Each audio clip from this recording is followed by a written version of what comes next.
You see this big, bad world that's sick in many ways. You wake up in Zion, right? And you see all the machines and you see all the humans being used as batteries, which are the taxpayers, basically. And you're like, what am I going to do about all this? At the bottom of a lot of this is the central bank. It's the money printing. Because if you can just print money that other people are forced to work for, well, then you're able to steal anything that money can buy, including narrative and influence and propaganda and news and media. We've seen rampant social media censorship, which also induces self-censorship. People get scared. Google and Facebook, they work for the central government at this point, and that's just how it is. So what's the antidote to all of that?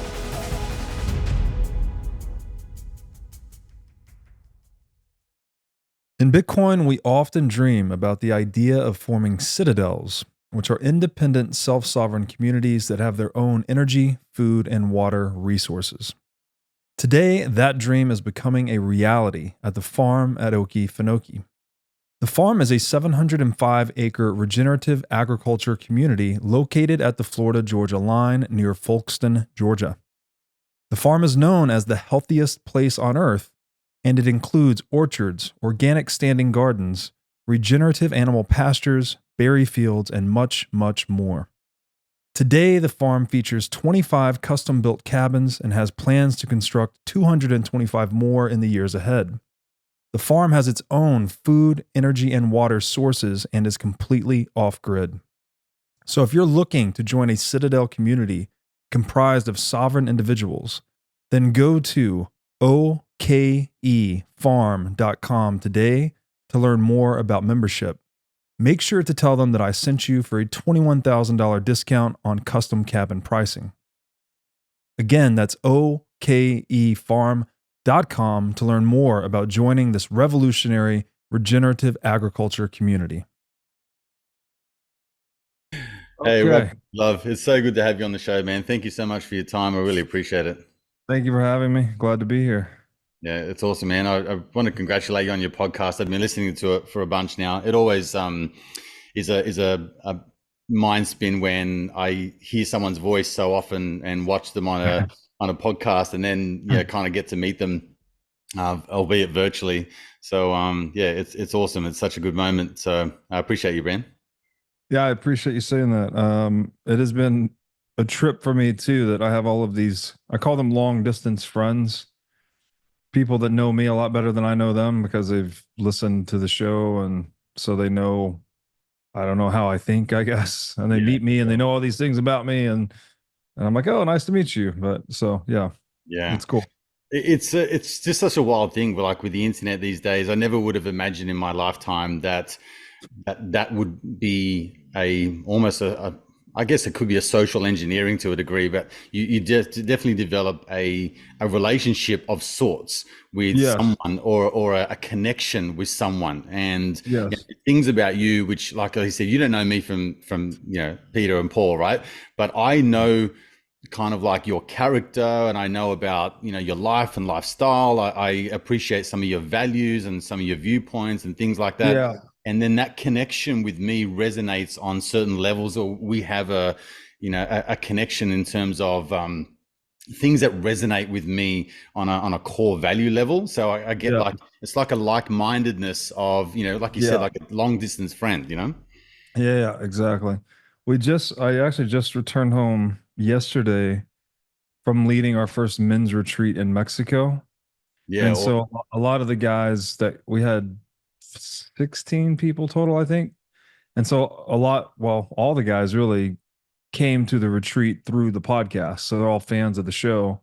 Mm-hmm. And it was exactly that. Like, all of those guys hold values and lifestyles and attitudes towards the world, I guess you would say, that are very similar to me. So like, we got along very, very well, obviously, because, well, they like the show and like what I stand for. So it's kind of a birds of a feather thing.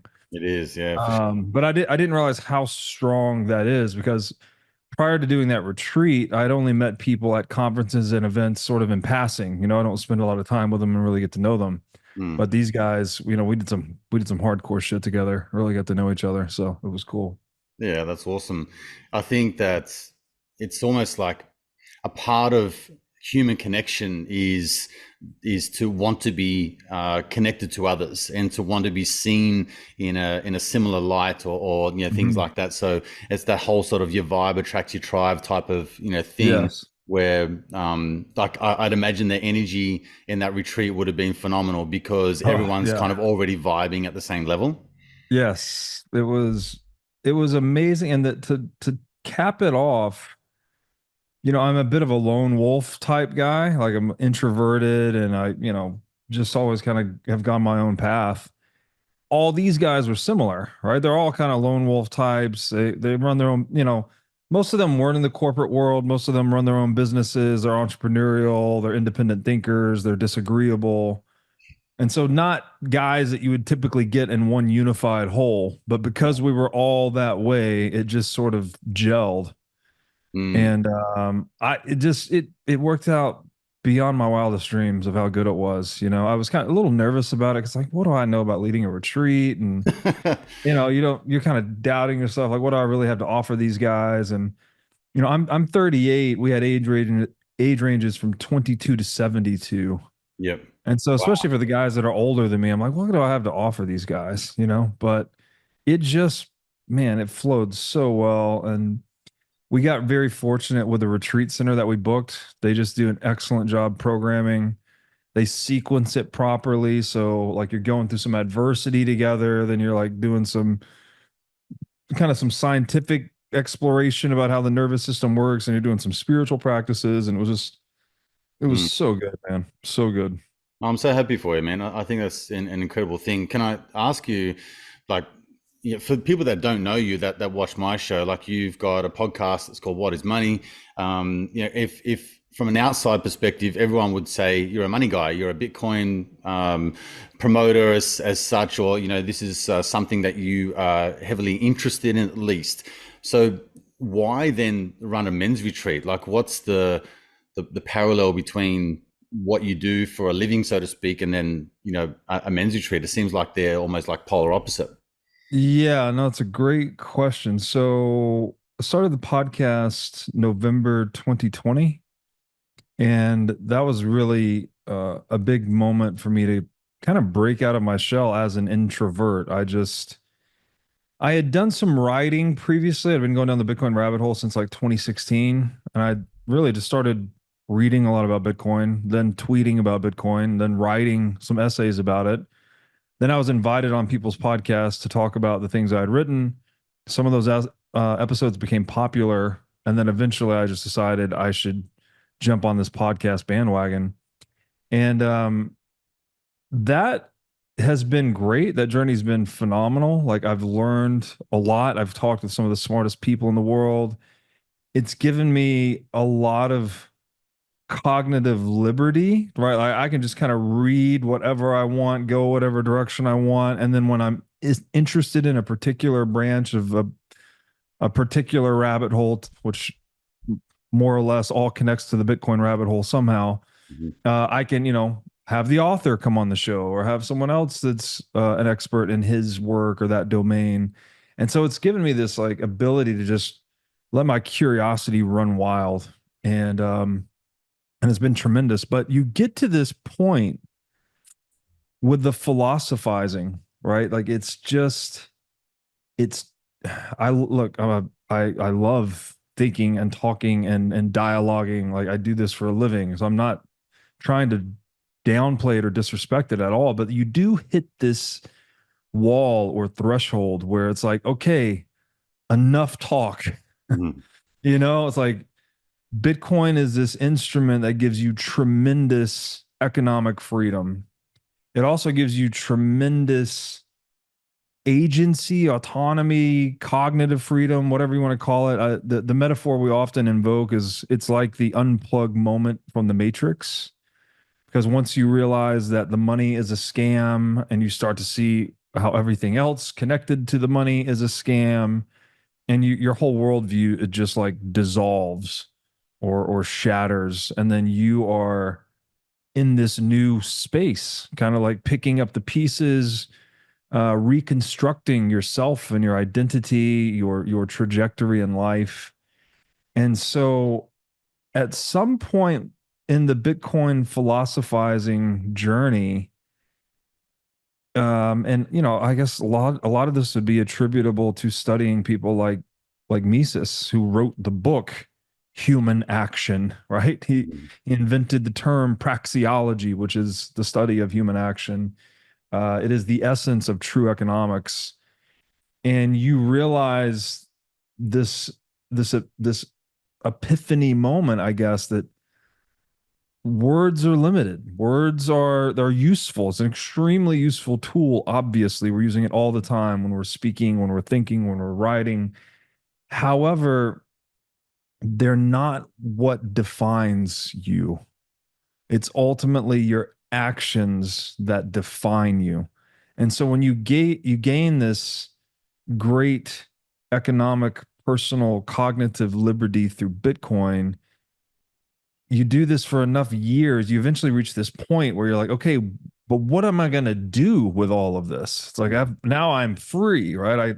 I don't have to work the job. I don't have to live in the place. I don't have to, you know, listen to the news or whatever the thing is, whatever the groove, the well-worn grooves that most people flow down. All of a sudden, you're kind of standing above it, or orthogonal to it, and you're like, I see the bigger picture now. I can do whatever I want. And then the question becomes naturally, it's like, well, what are you going to do? You see this big bad world, this world that's sick in many ways. Like I think fiat currency could be metaphorized as like a global economic blood disease, and every institution that lifeblood flows through, which is money, also becomes similarly diseased.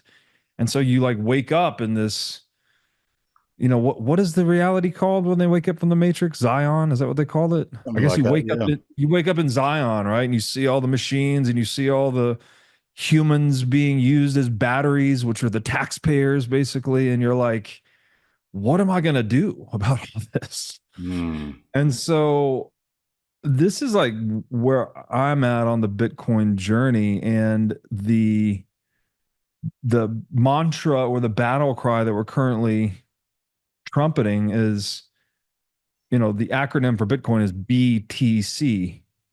And so what I think you ultimately have to do with all this philosophizing is you have to embody it. It has to be in the flesh. It's actually what the word incarnate means. Like you heard carne, like carne asada, like steak, right? Meat. It's Mm. in the meat, in the flesh. You have to incarnate the philosophy that you wish to see in the world. And so for BTC, that's be the change. Be the change you wish to see in the world. And so that's what we're trying to do. That's what spurred and motivated this whole idea of a men's retreat. Um, Trying to lean into like divine masculinity, Mm. and it goes into a lot of domains. Like we go into kind of the Carl Jung framework of king, warrior, magician, lover. We go into a lot of yogic practices. We're getting into Christ consciousness, all of these kind of ancient ways of being a good, responsible, strong man, which I think our times desperately need, right? We're in that phase of the cycle where weak men create hard times. So we're trying to be the strong men that can usher in good times once again.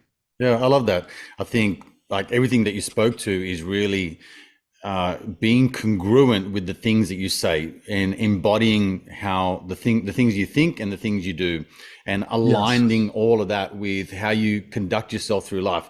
I think you're exactly right. In this day and age, and particularly in the last, you could say, maybe 15 or even 20 years, like all we've had is broken promises. All we've had is people saying one thing and doing another, Right. retreating on their word, going back on their word, feeling like you're feeling very betrayed and very disrespected and very underplayed. And, a lot of that has led people to, I guess, a division where when you do start to figure things out as you've done, and you start to create some autonomy, and you start to create a break in the matrix, so to speak, like you're escaping from the so-called rat race and all that kind of stuff, then I get it. Like there's a part of you is like, well, um, I'm going to need some friends along the way Yeah, here, right? of So course, of it's going course, to of be fucking course. boring Yes, by myself, like I really need to yes, yeah, pull some people through with me. So I love all of that. And I think that there is a certain undertone. I'm not sure if I'm in a bit of an echo chamber at the moment, because this is kind of my world. A lot of your speaking, a lot of your podcast and things like that resonate with me to the degree that it's like it's a personal growth tool that you're displaying. It's a path and a journey. It's your character. It's the things that you want to embody, and that sort of masculine trait that you're bringing through. I think mm, without using too many of those sort of new agey terms and things like that, it's really embodying the type of individual that you want to display to the world, and then yes, helping everyone else sort of level up to that same place. yes, yes. No, it's wonderfully said, and it's highly aspirational. I don't want to try to present myself as someone that's like I'm very cautious of guruification, where someone Yeah. wants to like look to the individual as the guy that figured it all out or any of that. It's like I don't claim to have any of this figured out at all, but I do assiduously pursue it. Like I really try to level myself up, whether it's cognitively, physically, emotionally, spiritually. And a lot of that, as you said earlier, comes in. It's very simple, but very difficult to do, actually. And it's the integration of word and deed, right? To actually consistently always strive to do what you say you are going to do, and don't do what you say you're not going to do, right? Mm, To actually be a good integrated whole human, um, which requires a willingness to call yourself on your own bullshit a lot, because we are deeply flawed. We all have these, personality traits, rough edges, whatever you want to call them. We have blind spots about ourselves. We have ego trips. We have mood swings. Like we're just, I mean, to use the Christian terminology, we're fallen or sinful creatures, basically. mm, And not in any kind of morally judgmental way. I'm not trying to say it like that, but like the traditional the ancient Greek term for sin, comes from that archery term, hamartia, which just means to miss the mark. And so if you count the times, you could just do this any day of your life. Just take one day and count the times that you missed the mark, right? Little things. You left your phone in the other room, right? You mistyped a letter. You called the wrong person. You left your keys in the car. You ordered this, but you meant to order that. Like these little tiny errors that we're making all the time. That's what I mean by missing the mark. It's like we're aiming creatures. We're always on some goal-oriented path, right? We've got objectives, we've got plans that we're constantly carrying out. We're using means to do it, but we're always like there's the path, and then we're always deviating on and off the path, and we're always having to course correct. mm, And that's where the humility really comes into play, because if you just think that, oh no, you're not that person. You're the one human in all of human history that doesn't make these micro or even macro errors all the time. Well, what's the old saying that pride comes before the fall? yeah. And so you have to be willing to, I mean, it's not fun even. Like you have to dig into your own shit, call yourself on your own darkness, your own mistakes, all of those things, and you have to do it constantly. And then to your other point of, you can't just do it alone. Mm, I mean, they're called blind spots for a reason, right? You can't see your own blind spots. That's why they show up in relationships. That's why they show up in relations with other people, right? They can see things about you that you yourself cannot. mm, And so every relationship functions as like a psychological or emotional mirror. And you need multiple mirrors around you, right? You need multiple vantage points on you, and you're similarly providing those vantage points on others so that we can always calibrate and adjust ourselves and make sure that we're in proper relation with each other and with reality and with the truth. And so it's that, if we aspire to be excellent, well, we need other people around us that push us to excel, right? We need to, this is the whole point of sport and capitalism and even sibling rivalry, right? Like people, we need to push one another to excel, and we need to have those fires of competition that allow us to call each other out and get better, right? To strive towards excellence. Yeah, I love it. And I guess in the Bitcoin circles, the and this actually is a term that comes from Nietzsche, the sovereign individual. Mm-hmm. Moving towards this world where it's not states, today we call states sovereigns. We say that's a sovereign state or a sovereign nation state. Well, what sovereign means, it's a word that is etymologically related with the word reign, reign, like when a king reigns over a kingdom. It's sovereign, basically sovereign. It's also related to the word money, and there's another word I forgot, but we don't want state. It basically, sovereign means the ability and authority to act as one sees fit. And actually, the word authority is related to the word author. So it's the ability to self-author your own story, effectively. Today, we have charged the monopoly on violence, which we call the state, with sovereignty, right? We give it the power to author our collective stories. And that has just proven to be a dysfunctional world, right? We have repeated nonstop warfare. We have propaganda. We have the greatest atrocities and mass murders in human history, all attributable to the state or statism. And so Bitcoin is really about taking sovereignty away from the state and giving it to individuals, right? It's not perfect. It's not the only solution. There's other things that are necessary, like critical thinking and gun ownership and, certain types of training. And I would also throw in all the things we touched on previously, Christ consciousness, et cetera, et cetera. Yeah. But it is a major, probably, well, it is the most significant economic tool for taking sovereignty away from the state and giving it to the individual. Mm. And that is a much better world, because if you have individuals that are incentivized to deal with one another consensually, right? And this gets into, there's a kind of a deeper point here, but essentially, because Bitcoin is hard to steal, that it makes stealing and coercion less profitable. Therefore, it makes trading and cooperation more profitable.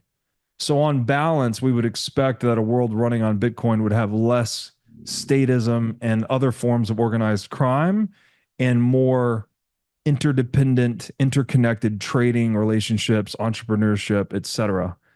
That world is much richer, much more peaceful, much more innovative. And so this is the vision. This is the bright orange vision for the future. It's the world of the sovereign individual. And there is a book by that title for those that are a little bit more interested for a deep dive on the economics of violence and how Bitcoin influences that. And yeah, by that title, it's titled The Sovereign Individual. It's written in 1997, predicted things like social media, predicted things like Bitcoin, and predicted the use of pandemics by global governments when they started to lose control to reassert their authority. So very, very prescient book, and a great read. Not the most fun read in the world. It's pretty dense, sure. But very insightful. Yeah, I'll put that one on the list for sure. Forget multivitamins and other supplements. Animal organs are the most nutrient-dense foods on the planet.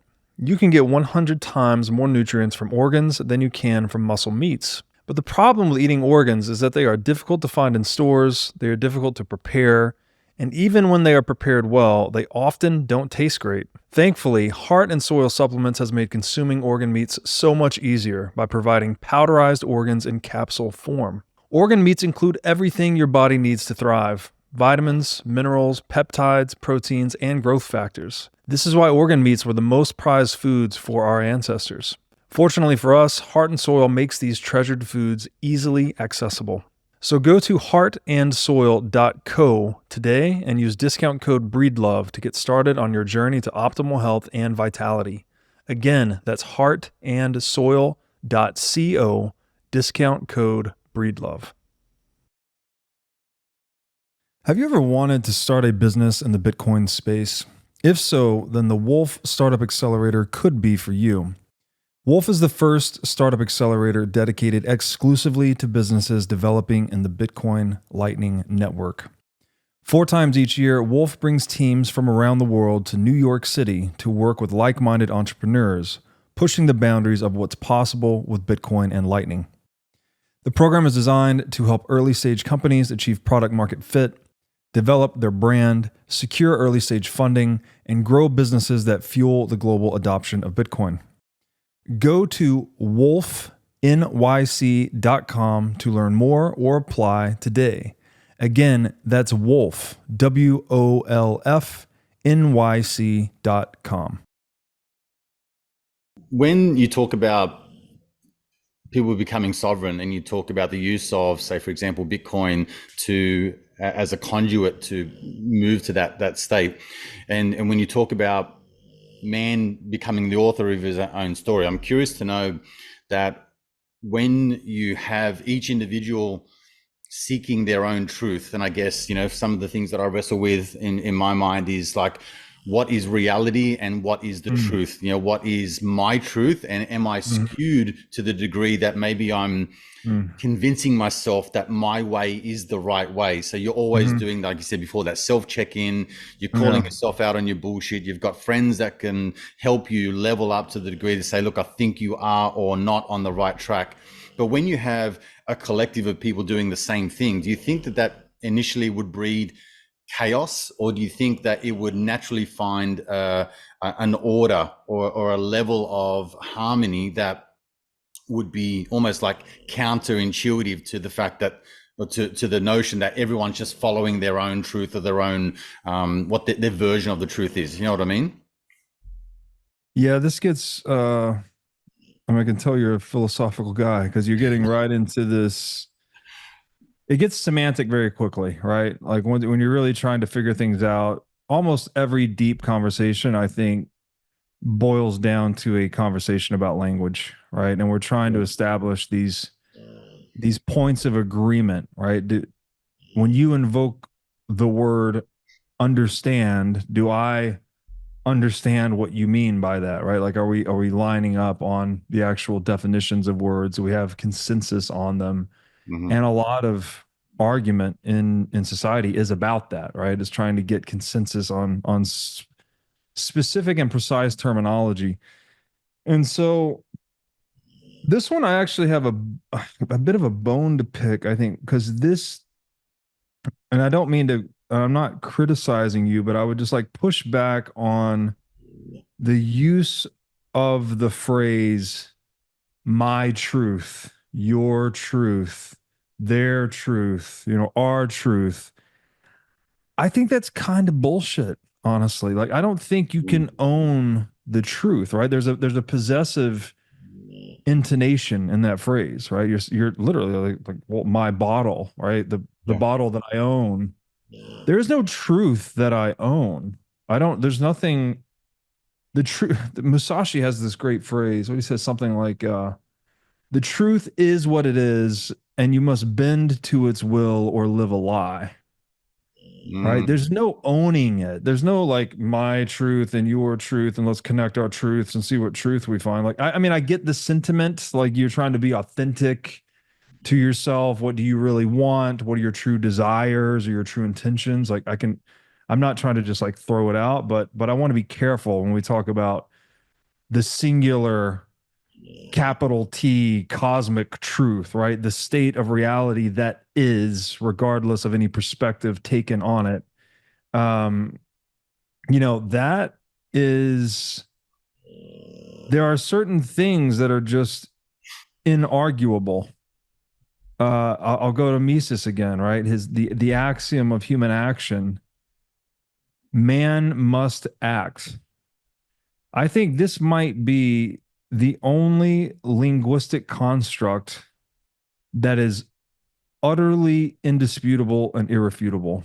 Mhm. And I'll explain why. Because what he said, when he says man must act, when you expand the definition of that axiom, he's saying that man must purposefully use means to pursue ends.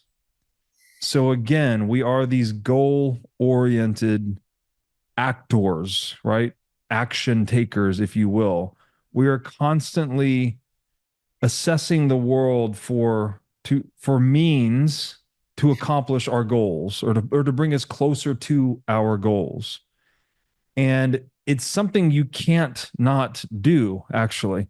And the sort of proof for the axiomatic nature of that phrase is, no matter what counter argument you try to make and say, no, no, no, man does not have to act for reasons A, B, and C, you are actually using the means of words and argumentation to the end of trying to refute the axiom of action, thereby proving the axiom of action in demonstration, in action, despite what the contents of what you're saying. Like, so the demonstration speaks louder than the explication. And so this makes it like the truest thing we can say about ourselves is that we are these action taking or action oriented organisms, right? And we can't, the only exception to action, they would call it purposeful behavior. So the opposite of action would be non-purposeful behavior. So if the doctor taps your knee with a hammer and your leg kicks out, well, you didn't like pre-plan that, you didn't premeditate that. That was a reflex. So those are like the exceptions to action. But every conscious thing that we do, every time we point our mind at something and move towards it, by using means to pursue ends, we are basically engaging in action. Mm. And so that is that's the truest thing I think we can possibly say. Mhm. And nobody owns that, right? And so this, and the relationship to Bitcoin here is kind of interesting, because there's a lot of frames of reference you can use to evaluate Bitcoin.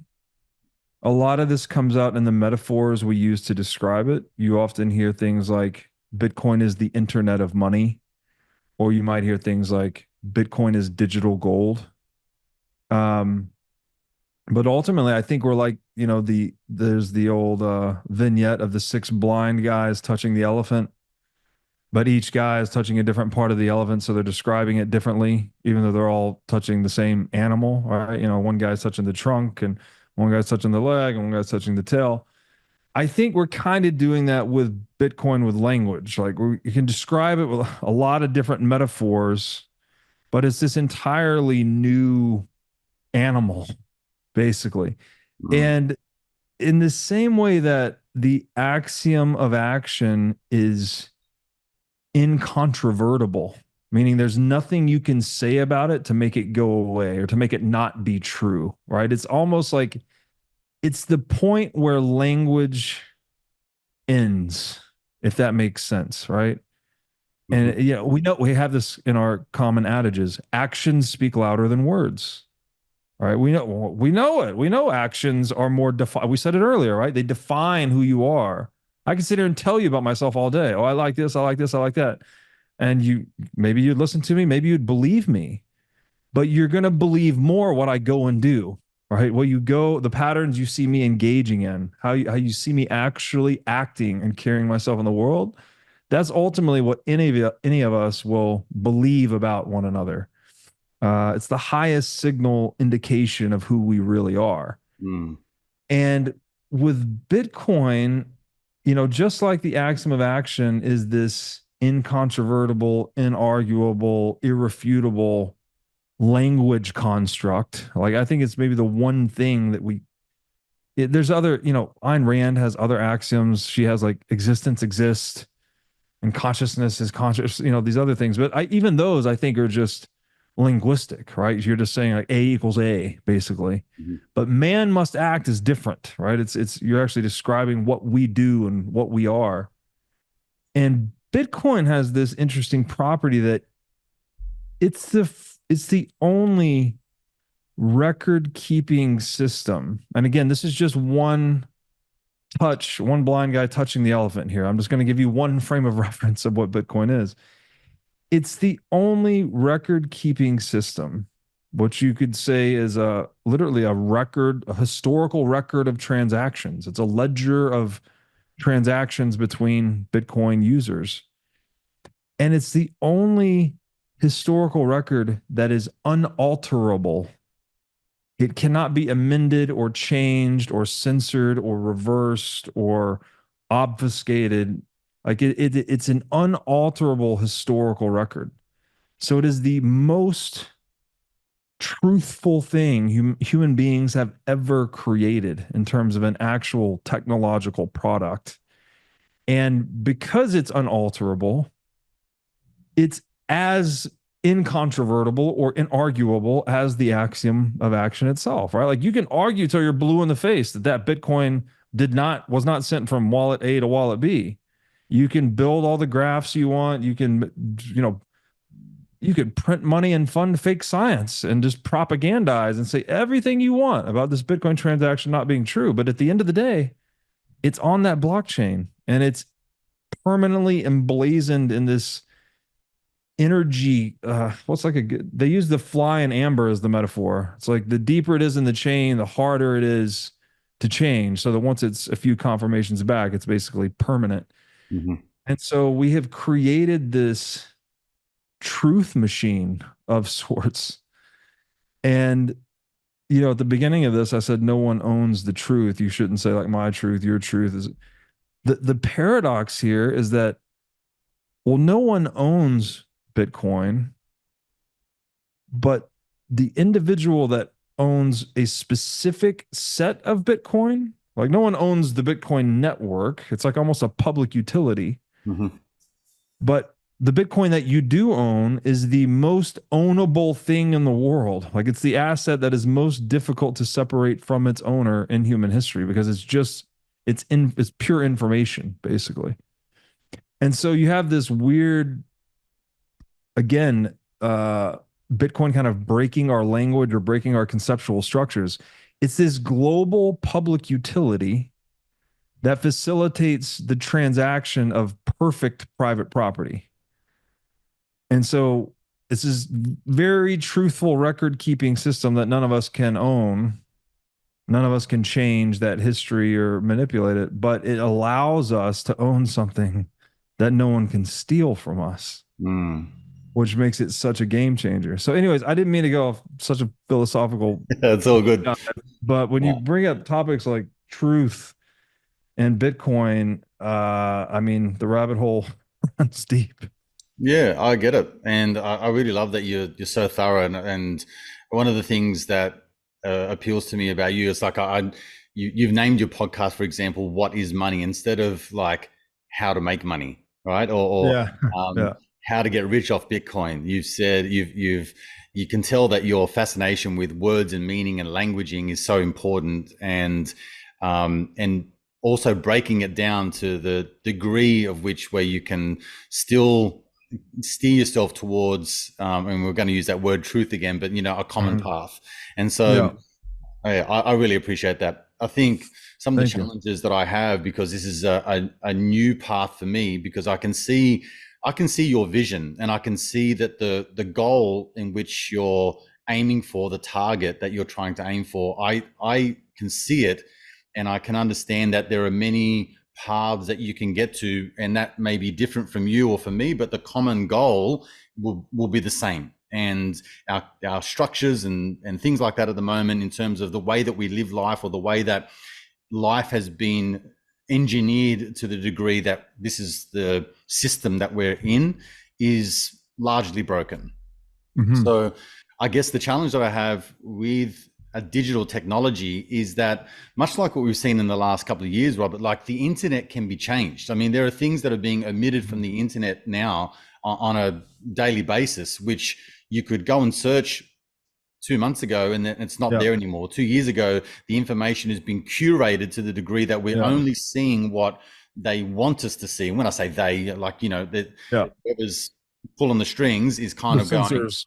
yeah, I'm manipulating content. You look at, like, in your world at the moment with the presidential election, I mean, there's Yeah. so many things that are skewed towards one bias and another, right? So is Yes. there not a possibility that, in terms of digital currency, that something that has been created by man as is programmable can be programmed or manipulated or coerced in a certain direction that could be nefarious? It could be used in another way that could be detrimental to my own life and lifestyle or well-being or health or anything like that. Yeah, it's a great question. And I guess one thing to say, this is another framing of Bitcoin, and we're so early in this particular process that it's very theoretical. But there are many Bitcoin maximalists, which are people that think only Bitcoin matters, right? In terms of crypto assets. So a Bitcoin maximalist is someone who would say that all non-Bitcoin crypto assets are shit coins. Mhm. And the essential argument behind that is that none of them are decentralized. Only Bitcoin is truly decentralized, meaning that no one individual or company or organization can control it, right? It's something that is very impartial, almost as impartial as the laws of physics, for instance, right? We all abide by the laws of physics. We don't have political election cycles every 4 years to decide the speed of light and the gravitational constant. And, they just are rules that are encoded into the universe. No one can change them. So we all just play by them, right? It's like not even worth talking about because we don't know how to change them. Um, Bitcoin is similar, right? It has certain rules. It actually imports its integrity from the laws of physics through proof of work energy expenditure. That's uh, kind of a deep dive in and of itself, but basically through the proof of work mechanism, which is something that was invented prior to Bitcoin as an anti-spam technology, we're able to create this unalterable record keeping system and this unalterable set of rules, network governance rules or consensus rules. And there are many among the Bitcoin maximalists who believe that Bitcoin will actually allow us to bring the internet to completion. So, one of the main problems we have with the internet today, which is what you just highlighted, is all of the censorship, right?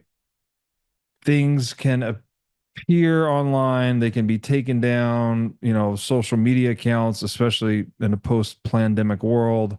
We've seen rampant social media censorship, which also induces self censorship, right? People get scared. I Yes. don't want my Twitter profile getting taken down, so I'm going to shut up, stuff like this. You also see massive manipulation, right? That nation states or other, nefarious non-governmental organizations, elites, powers that be, whatever you want to call them, they'll just create fake accounts, they'll create fake internet traffic, they'll distort voting, they'll distort opinion polls. And by the way, I would say at the bottom of a lot of this is the central bank. It's the money printing. Because if you can just print money that other people are forced to work for, well, then you're able to steal anything that money can buy, right? Including narrative and influence and propaganda and news and media and all these things. So, the fact that the mainstream media has become so unreliable, like almost to the point of being satire, I think that's deeply rooted in the money printer because you're talking about a central bank or the interest around the central bank can literally manufacture consent, right? They can print money and buy media and tell media organizations and news anchors and journalists what to say. There's the old saying, right? You can't tell people what to think, but you can tell people what to think about. Mm-hmm. So you can make certain aspects of the news cycle salient and de-emphasize other aspects to support whatever the agenda may be, right?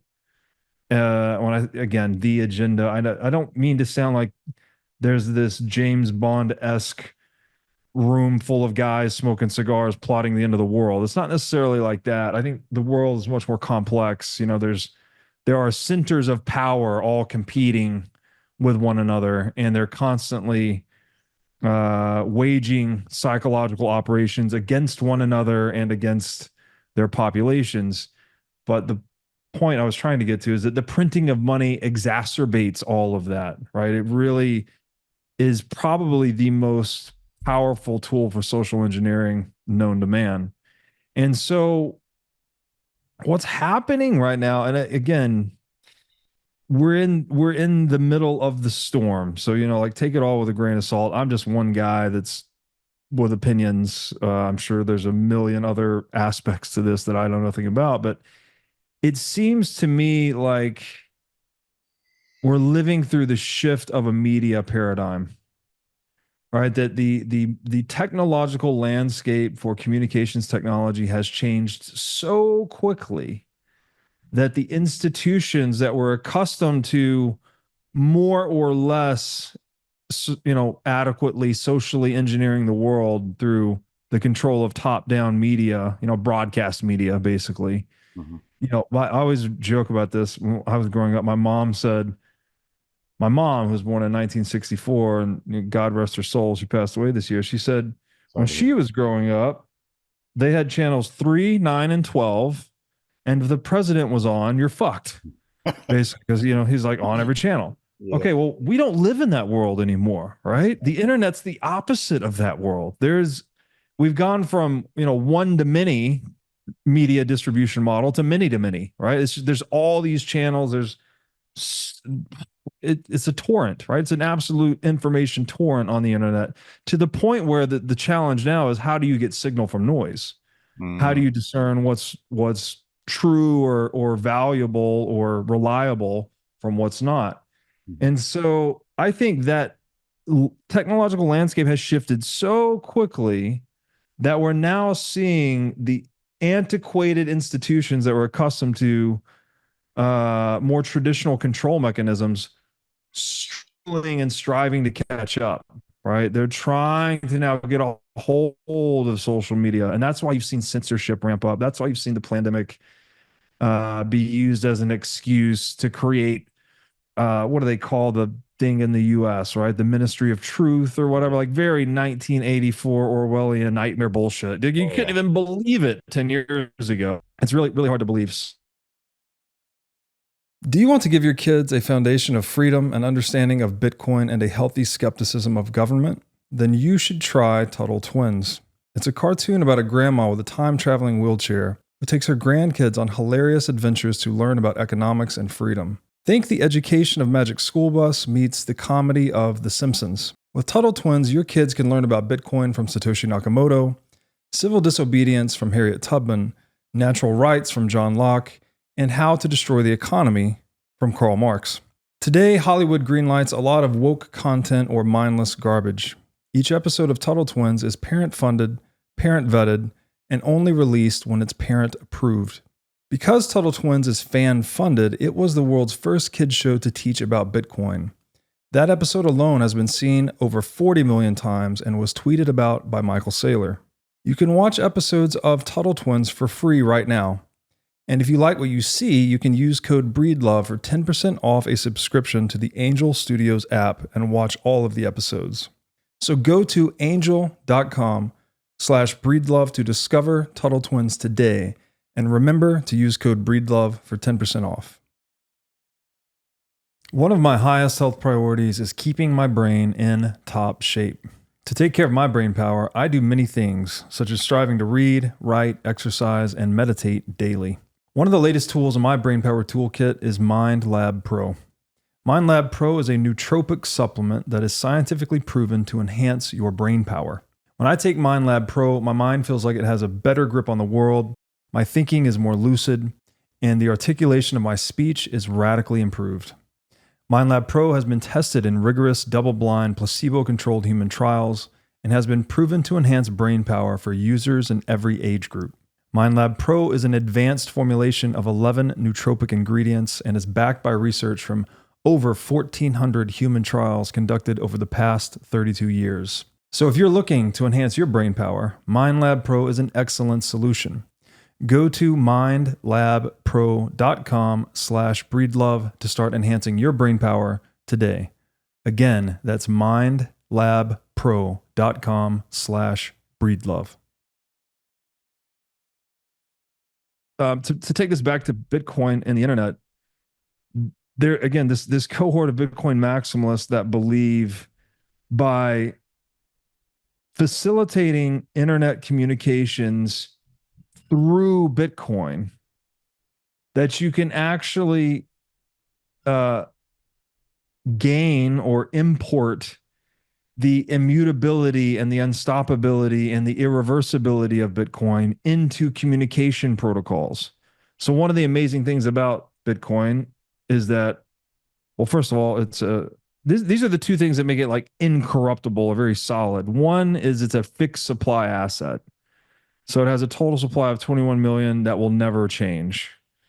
Again, the reasons behind that are a bit more complex. We could go into proof of work mining, social consensus, etc. I would encourage people to read the book The Bitcoin Standard by Saifedean Ammous.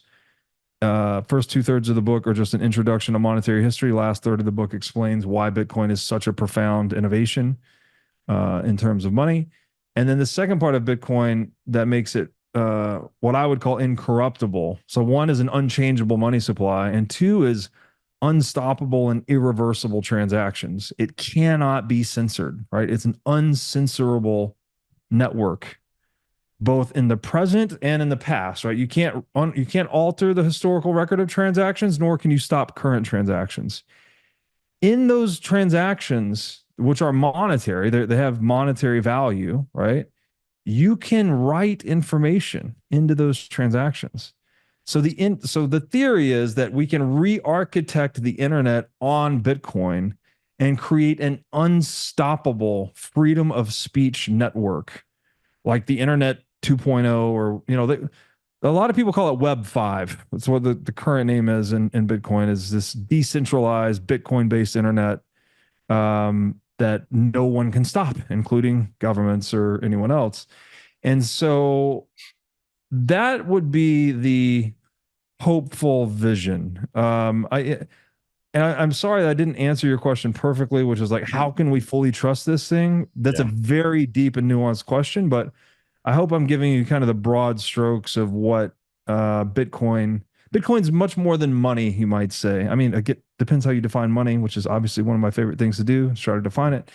But there's this great hope for it actually completing the internet philosophically, right? When the internet first emerged, people were very excited. This is going to democratize everything. Now everyone has a voice. You can create communication networks and websites and things without permission.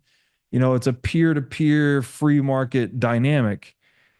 And that was true to some extent, but we've seen a lot of consolidation at the application layer, right? We have these data monopolies like Facebook, Apple, Amazon, Netflix, Google, etc., right? These have been tremendously valuable companies, but they've accumulated so much, information, which is basically translatable to political power, that they've become arms of the US government, right? Google and Facebook, they work for the fucking central government at this point, and that's just how it is. So what's the antidote to all of that?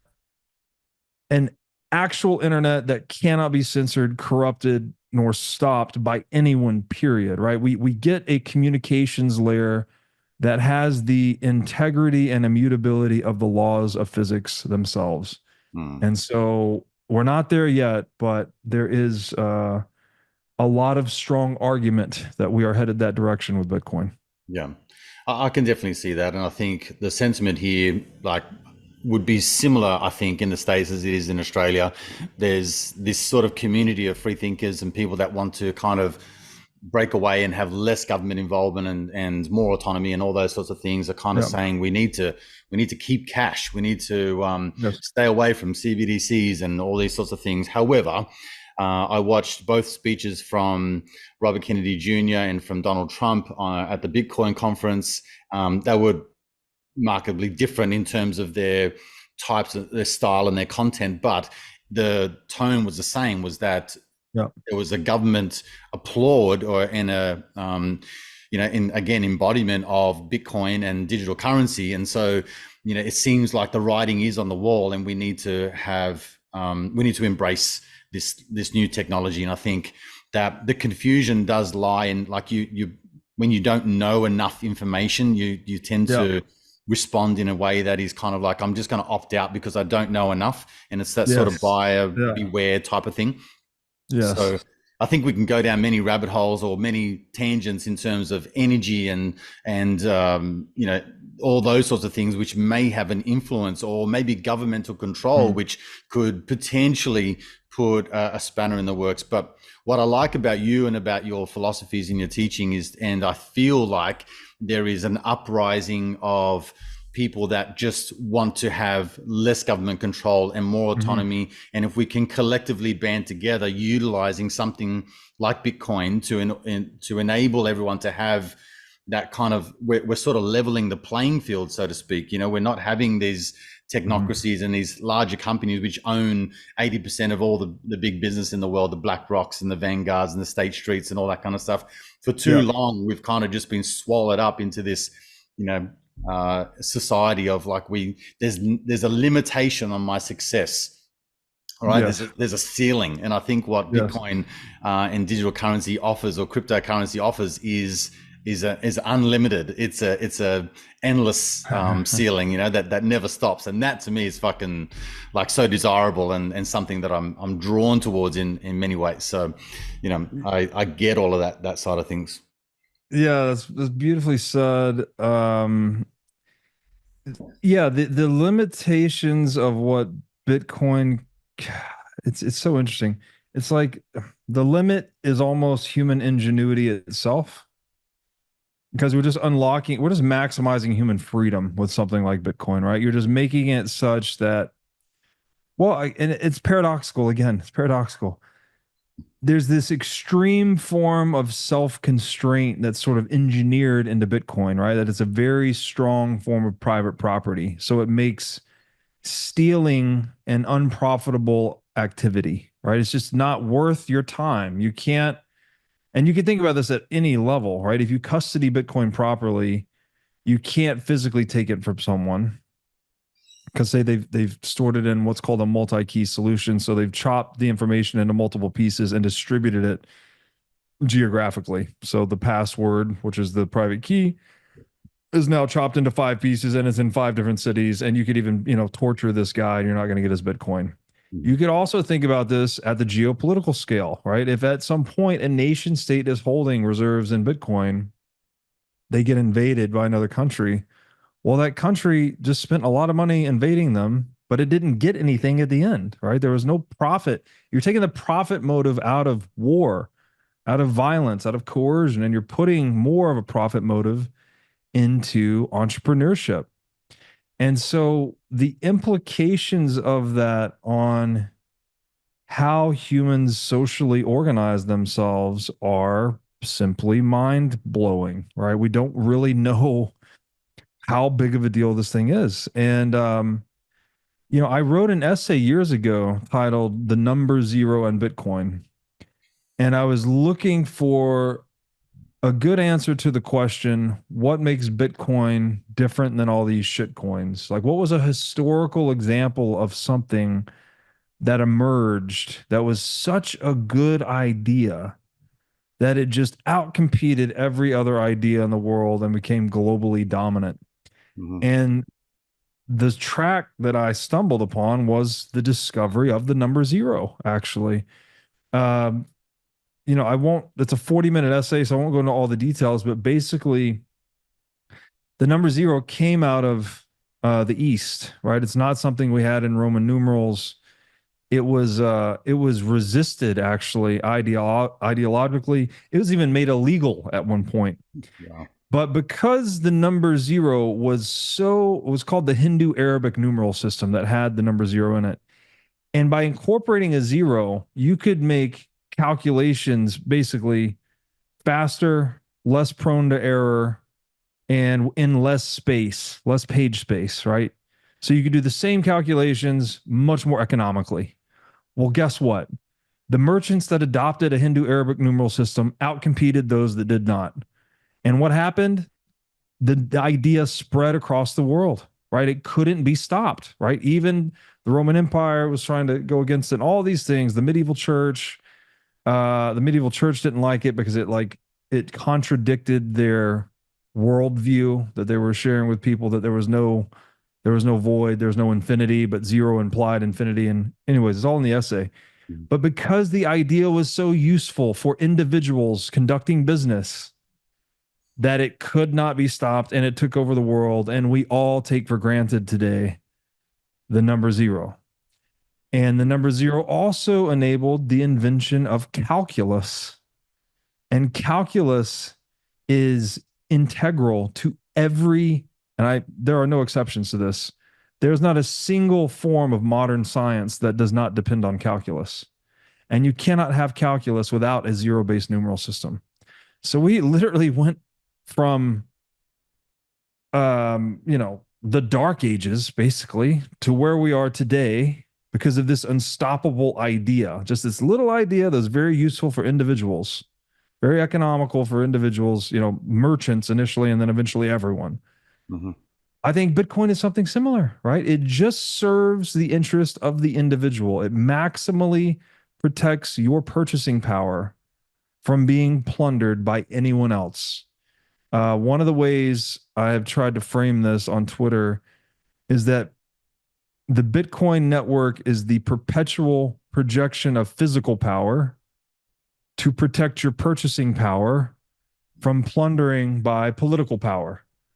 And so there's a lot packed into that, but basically you're mining Bitcoin. So there's constantly energy being coursing through the network to preserve the network integrity. That's what gives it purchasing power or monetary value.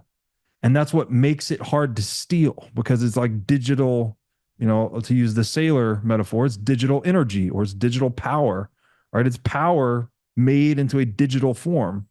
And so it maximally serves the individual's interest. And this is why no one will be able to stop it, right? It's not a push, it's a pull. Am I saying that right?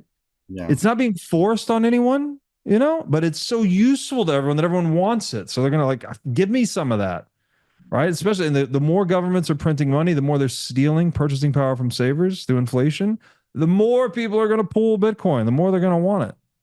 And so this is the great promise of Bitcoin. And this is the path by which I think it ultimately does usher in that bright orange future.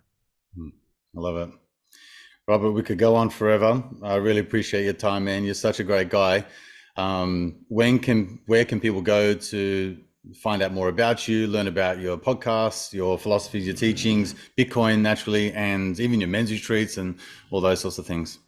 Yeah, thank you again so much for having me. This has been a lot of fun. Always like talking Bitcoin. So podcast website is whatismoneypodcast.com. My biggest social media platform is X. My handle is at Breedlove22, BREEDLOVE 22. If you search my name on YouTube, should come up, Robert Breedlove.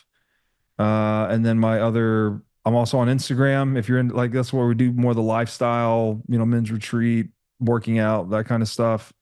That's Breedlove _22. So BREEDLOVE _22 on Instagram. Awesome.